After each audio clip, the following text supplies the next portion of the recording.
بيتزا بريالين، بيتزا ب15 ريال، بيتزا ب18 ريال من دومينوز. هذه اسمها مارغريتا، شايفين التقميرة؟ ويل دان. بيتزا ب18 ريال.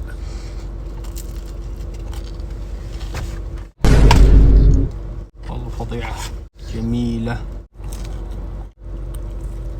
بيتزا ابو ريالين، طبعا اخذتها من محل بدون ذكر اسماء.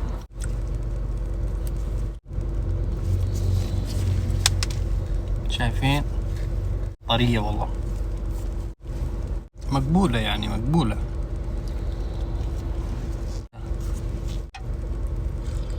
النتيجة النهائية دومينوز أفضل.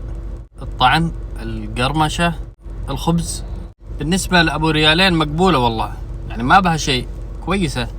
مشكلتها يعني تحس النكهة يعني عادية جدا. لكن هذا إذا ظروفك صعبة ونفسك في بيتزا بريالين، تاخذ لك عصير حمضيات بريالين ونص، بنص موية، 5 ريال، كلها وجبة.